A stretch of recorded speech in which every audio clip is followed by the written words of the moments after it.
आदेश जनतेचा न्यूज चॅनेलमध्ये आपलं सगळ्यांचं सहर्ष स्वागत।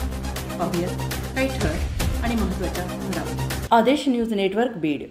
धनंजय मुंडे यांचा राईट हँडला भेटण्यासाठी करुणा शर्मा जाणार तुरुंगात, म्हणाल्या 60 वर्षांचा म्हातारा जेलमध्ये बसून गुन्हेगारी करतो आहे। बीडमधील बाप आपणच असं सांगणाऱ्या वाल्मिक कराडचा पाय अजून खोलात गेला आहे। धनंजय मुंडे यांच्याशी वाद वाढल्यानंतर जिल्हाधिकारी कार्यालयात वाल्मिकने आपल्याला मारहाण केली, चुकीचा स्पर्श केला असा आरोप करुणा शर्मा यांनी गेल्या महिन्यांपूर्वी माध्यमांसमोर केला होता। आता त्याच वाल्मिक कराडला भेटण्यासाठी तुरुंगात जाणार असल्याचं करुणा शर्मा यांनी म्हटलं आहे। तसेच 60 वर्षांचा म्हातारा जेलमध्ये बसून दहशत पसरवतोय असंही करुणा शर्मा यांनी म्हटलं आहे। करुणा शर्मा यांनी म्हणाले आहेत की वाल्मिकची दहशत आहे, जसं मला मारलं होतं तशीच वाल्मिक कराड याला मारहाण जेलमध्ये करण्यात आल्याचं माझ्या सूत्रांनी सांगितलं।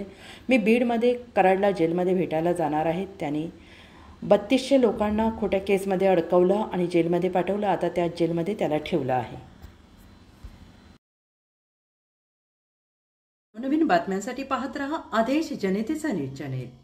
लाईक करा, कमेंट करा, कमेंटद्वारे आपली मतं आमच्यापर्यंत पोहोचवा, सबस्क्राईब करा।